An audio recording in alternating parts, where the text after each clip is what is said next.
Many years ago, in the heart of Nairobi's South B, lived a young man named Wanger.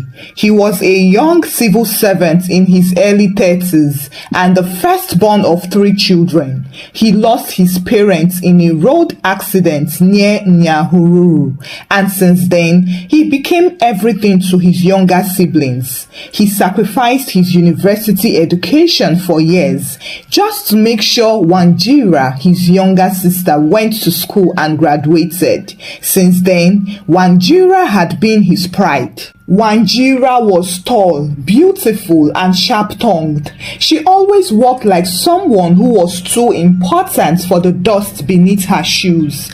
While Mwangi, her elder brother, was humble and mild, Wanjira was fire. She dressed like she owned the city and spoke as if silence offended her. After her graduation from Kenyatta University, she had nowhere to stay while job hunting. So, naturally, Mwangi opened his doors to her. "You can stay here for as long as you need. This is your home." Well, back then, it was just him and his quiet, freshly married wife, Achieng, a gentle and peaceful person, so peaceful that she could slow thunder. But when Wanjira moved in with them, that peace began to bend. It started with Wanjira rolling her eyes when Achieng prayed for too long.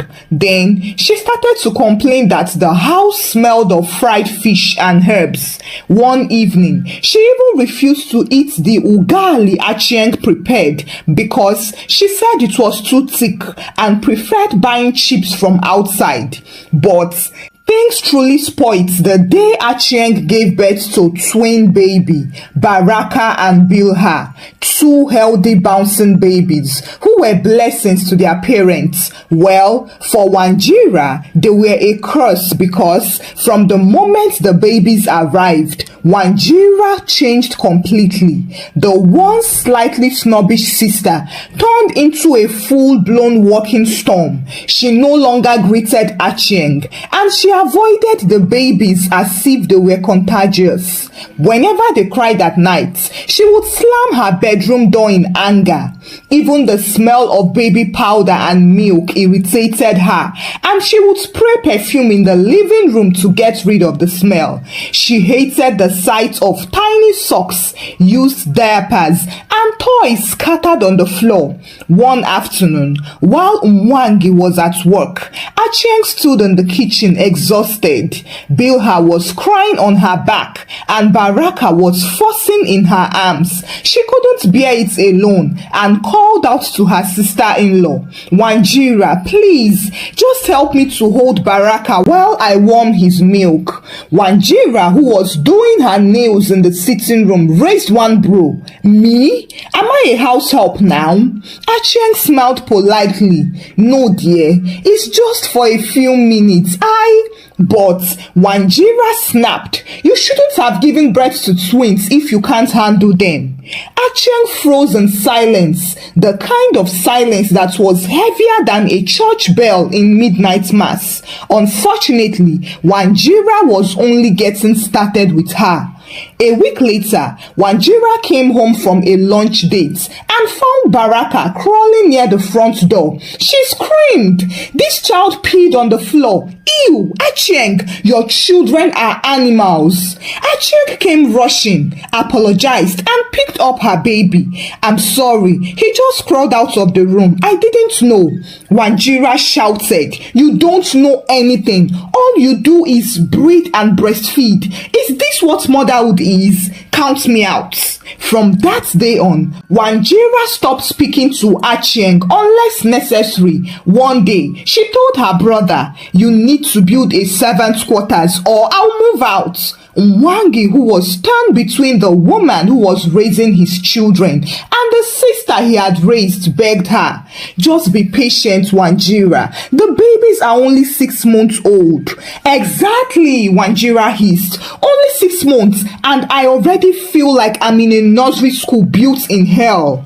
However, in all of this, what hurt Achieng the most wasn't Wanjira's words or actions. It was how the babies reacted. Baraka would cry whenever Wanjira entered the room. Bilha would turn her head away and hide her face in her mother's chest. It was as if even their innocent spirits could feel her hatred. She doesn't want us. And then, one day, Wanjira came home with a bounce in her step. She dropped her bag and announced, "I'm moving out next week. I found my own place. Now, there will be no more baby crying symphonies." She laughed. Well, only she laughed because Mwangi stood still in shock and Achieng was too tired to respond. That night, as Wanjira packed, she posted on her WhatsApp status, "I'm finally leaving the baby zoo. Freedom smells like vanilla candles." While in the twins' room, Achieng held both children close. She looked at their innocent faces and cried, "Don't worry, my angels. One day she will understand. One day she will want what she now hates." As expected, Wanjira's new one-bedroom apartment in Lavington was modern with white marble floors,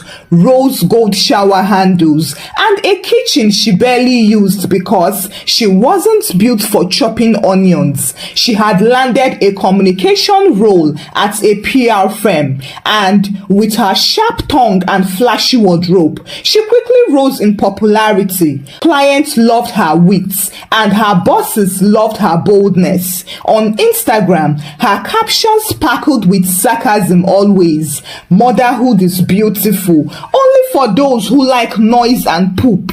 Another day, another diaper-free day. Ladies, please, let's retire this children are a blessing nonsense. Peace and parfait are blessings too." Her followers laughed, supported and reposted, but some didn't. One of her university friends, Mutoni, replied under one of her posts, "One day, you will realize how those little inconveniences are important. May we never cry for what we once mocked." Wanjira saw the comments and laughed. Blocked. Who needs bad energy here, please? One Friday evening, Wanjira met with a group of friends at an upscale restaurant in Kilmarnie. The plan was to have drinks and chill out, but one of them, Asha, a new mother, came with her 3-month-old baby. The moment the baby sneezed, Wanjira rolled her eyes and pushed her cocktail forward. "Oh God, do babies have to come everywhere I go now?" Asha, who hadn't slept properly in weeks, looked hurt.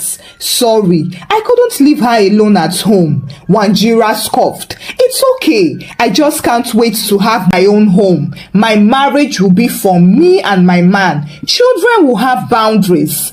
Nobody said anything to her. But later that night, Asha texted her privately, "Wanjira, you know not everyone who has children becomes unhappy, right? You should be careful how you speak.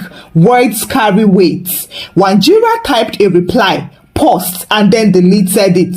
But she didn't change because her mockery evolved with time. She always had one humiliating thing to say about babies. Why are nursing mothers always so stressed out? It's just a child, not a hurricane.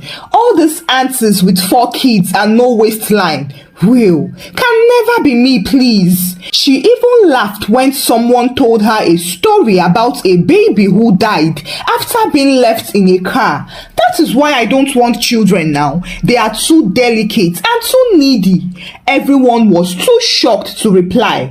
One Sunday, Mwangi came to visit her with Baraka and Bilha, who were now almost 2 years old. It was the first time the children had been to her apartment since she moved out. She greeted them with a tight smile and quickly pointed out, "See, no touching of furniture. This is not Gikomba market." The children stood quietly looking at her in confusion. Baraka, who was curious, tried to touch her velvet throw pillow, but but she snatched it away and shouted, "Do you know how much this costs? Look at your dirty hands." Even when Bilha leaned in to hug her, Wanjira shifted back and mocked, "Sweat and makeup don't mix. Stay away." Wanger looked at his sister in disappointment. "Wanjira, you will become a mother one day, and by then you understand." Wanjira laughed and waved her hand. "Not in this lifetime, big bro." Well, the heavens heard, and somewhere in the sky, the door of mercy began to close slowly. Months later, Wanjira met Otieno at a high-profile media launch in Westlands. He was a senior architect from Kisumu who had just opened his firm in Nairobi. He spoke gently but with power. His wristwatch cost more than most people's rent, but he wore it as if it meant nothing. Wanjira was immediately smitten when she saw him. Otieno was everything she had built on her prayer list: rich, refined, and responsible. And unlike most men, he didn't seem to care that she was outspoken or stubborn. In fact, he admired it. One day, as they had sushi at a rooftop restaurant, he complimented her, "You are fire, and fire makes cold men melt." Their relationship moved fast. As such, 3 months into it, he proposed marriage to her. Wanjira screamed in excitement as the cameras clicked. The video went viral. PR queen finally wifed up. The wedding plans began almost immediately, and Wanjira knew what she wanted on that day. She wanted the wedding to be colorful, expensive, elegant, and most importantly, no babies were allowed. She didn't even invite Mwangi twins, her own niece and nephew. When Achieng called her to ask why, Wanjira replied, "They are too noisy, please. I don't want children disturbing my bridal photos." Achieng's voice was quiet on the phone. "Well, you would need those children one day, Wanjira." She laughed. "I will have better ones by then." The wedding day soon came, and truly, not a single child was in sight. Even the flower girls were replaced with adult bridesmaids holding petals in golden baskets. Some people called it classy, while others called it strange. But Wanjira didn't care. She told her maid of honor, "See, I'm not opening my marriage with baby whales in the background. This is my era of elegance." The marriage started smoothly, but months in, Wanjira began to change. Not because she wanted to, but because her mindset was now shifting. Otieno wanted children, and he had been patient until one night when he asked Wanjira, "So, are you ready for us to start making babies now?" Wanjira smiled awkwardly. "I thought we said we would enjoy the honeymoon phase."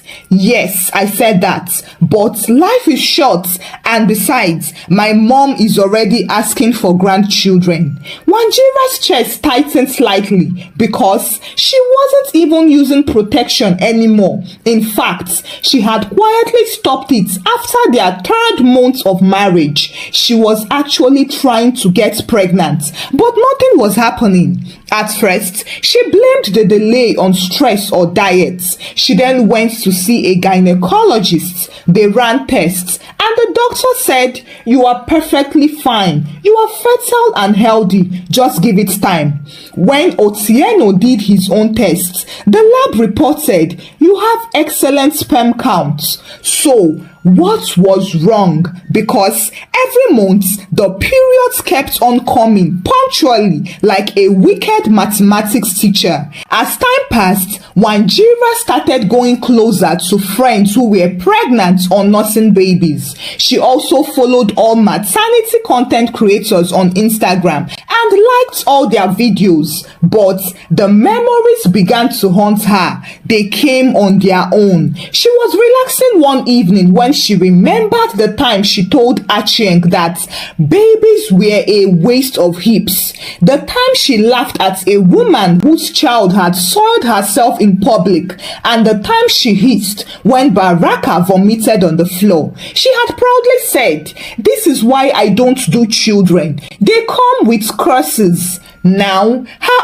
own words began to ring in her ears painfully, like a sharp sound to the eardrum. One day, she found herself in the supermarket staring at a pack of baby wipes. She picked it up, sniffed it, and quickly put it back, as if the scent burned her nose.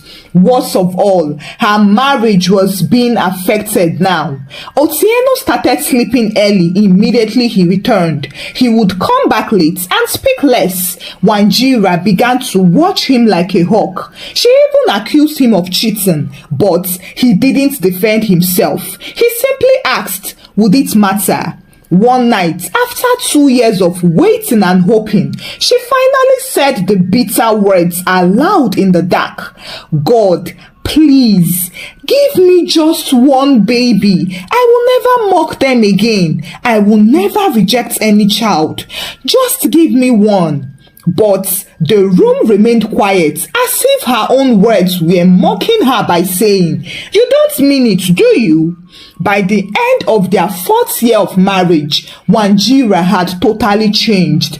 The woman who once walked boldly and spoke unapologetically now woke up in the middle of the night to check if her breast had grown sore. She tracked her ovulation on 5 different apps. She boiled herbs. She prayed at 3 a.m. She drank bitter juice from a street herbalist that made her lips numb for 2 days. But still, nothing happened. One rainy Saturday afternoon, Wanjira sat alone in her living room, scrolling lazily through Instagram when she saw a photo that punched her chest. It was Achieng, her sister-in-law, holding a newborn baby girl beside Baraka and Bilha, who were now grown, grinning with missing teeth. The caption read, "Our joy grows. Welcome, baby Shiru."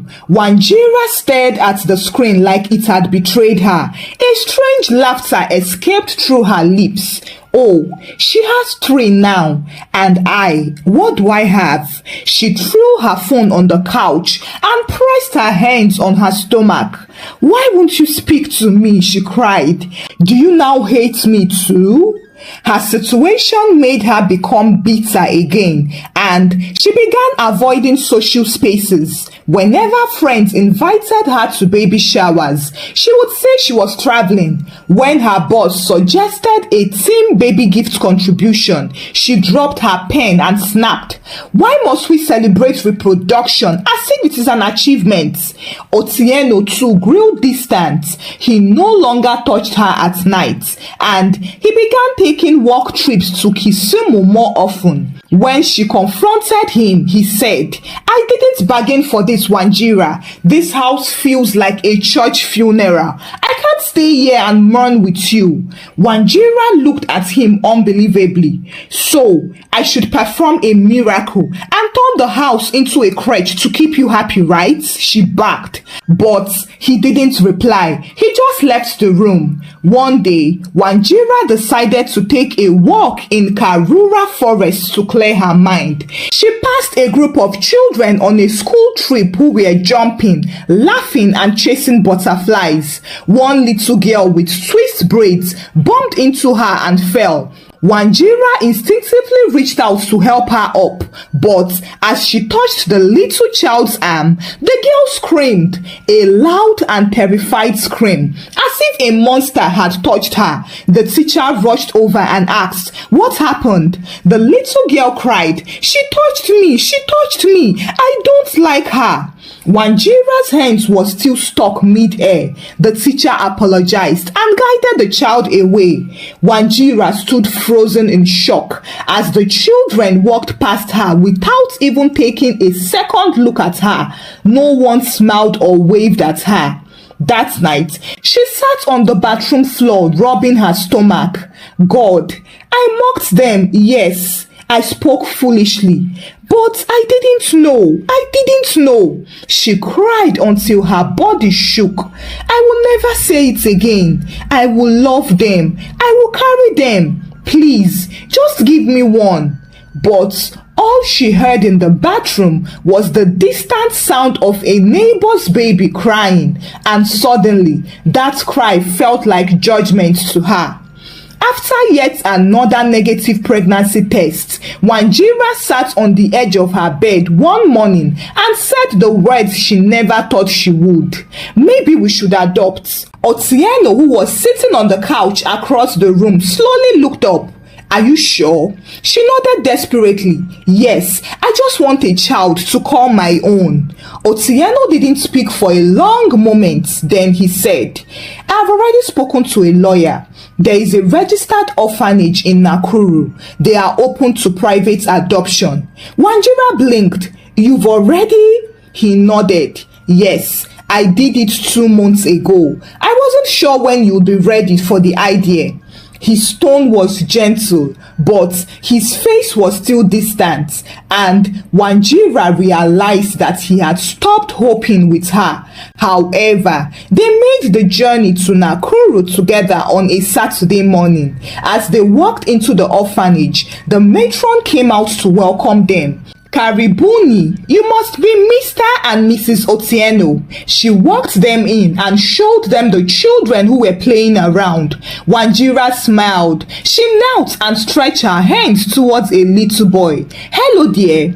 The boy stared at her for 3 seconds. Then he screamed, the same loud and terrified scream. He ran off, knocking off another child in the process. The matron's smile faded slightly. He's a little shy. Let's try another child. They were led to a group of toddlers. One girl was sitting on the floor playing with dolls. Wanjira bent down and smiled. Hi, princess. Can I join you? The little girl looked up and paused. Then, without saying a word, she stood up and walked away.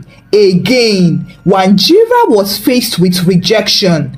After the third child burst into tears as soon as Wanjira reached out for her, Otieno whispered, maybe we should come back another day. But the matron looked at her carefully and said, children are like animals. They feel energy. Even the ones who can't talk yet, they can sense what eyes alone cannot see.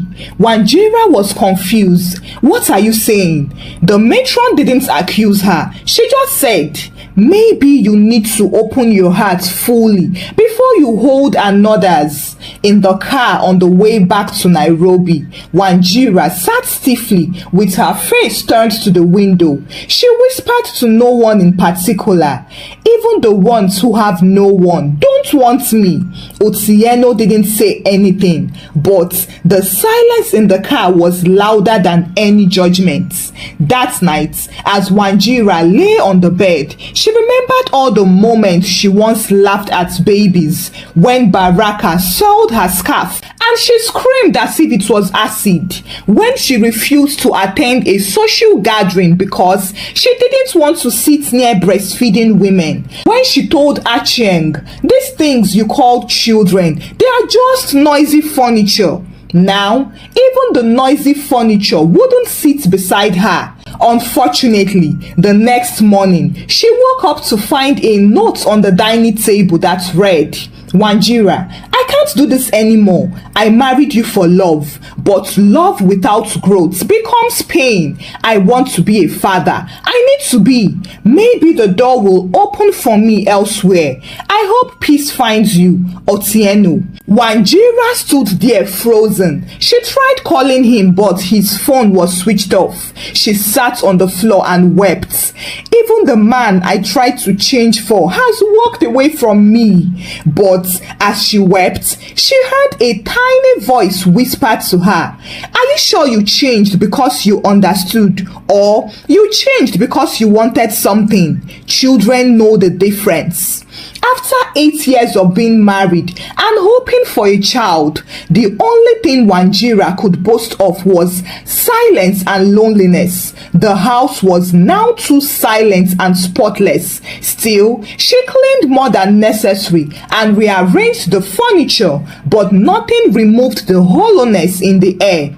Before, she used to complain about Achieng's twins leaving crumbs under the couch, but now she stared at her empty carpets and wished for even ants to at least come play on them. Her phone barely rang, and the friends who once laughed at her dark sarcasm had grown busy with school drop-offs and doctor's visits. Their WhatsApp groups too had changed and was now full of messages like, "Try Enfamil formula, it helps with gas. My son just worked today. I am looking for a nanny. Mine quit again." Wanjira read everything silently and never typed a word. She had absolutely nothing to add to the conversation. She used to mock the same women, but now she longed to be among them, even if it was just to say, "My baby didn't sleep last night." One Saturday, she stood at her balcony and watched the children in the estate playground as they jumped around. Just then, one boy fell and scraped his knee. He cried out, and his mother ran to him, held him close and kissed the wound. The boy sniffled, looked up and said, "Thank you, mommy." Wanjira's chest ached and she turned away quickly. She walked back into her house, pulled the curtains shut, and sat on the floor and cried. I would have kissed his knee too. I would have held her through the fever. I would have. But her own echo was the only reply she got. Later that week, she tried to call Wanger. It had been more than a year since they spoke last. The line rang and then clicked. Hello? It was Bilha. She was now 10 years old. Her voice was clearer and sharper. Hello, who is this? Wanjira's voice trembled. Hi, it's Auntie Wanjira. There was silence, and then the child called out in the background, Daddy, Auntie Wanjira is on the phone. A minute passed, and then Mwangi's voice came on. Wanjira. Wanjira tried to laugh. Big bro, I just wanted to check on you all. It's been a while. Yes, it has. How is Achieng and the kids? They are fine. We are all doing well. Wanjira hesitated and then asked, Can I visit sometime? Mwangi paused and then said, I will ask Achieng. And just like that, the call ended. Wanjira stared at the phone for a long time, and her mind drifted back to those days when she had walked away from a love so pure and innocent. She had mocked the miracle of motherhood, and now she was paying the price. One day, after returning home for a long day at work, she found an envelope on her doorstep. It was from Achieng. Wanjira froze for a moment before she opened it. Inside was a simple letter that read, Dear Wanjira, I am not angry with you anymore. I just wanted you to know that Baraka and Bilha are doing wonderfully well. They are strong and healthy. We are a family, and they know you tried to care, even if it didn't feel that way. I know that you've been through a lot, but I want you to understand, it's never too late to love. I hope one day you'll find peace with what happened. And if you ever want to meet them again, we'll be here waiting. Achieng. Wanjira stared at the letter in silence, and tears ran down her face. For a moment, she felt hope. But it was for a short time because her body still ached for the children who never wanted her and for the life she could never get back.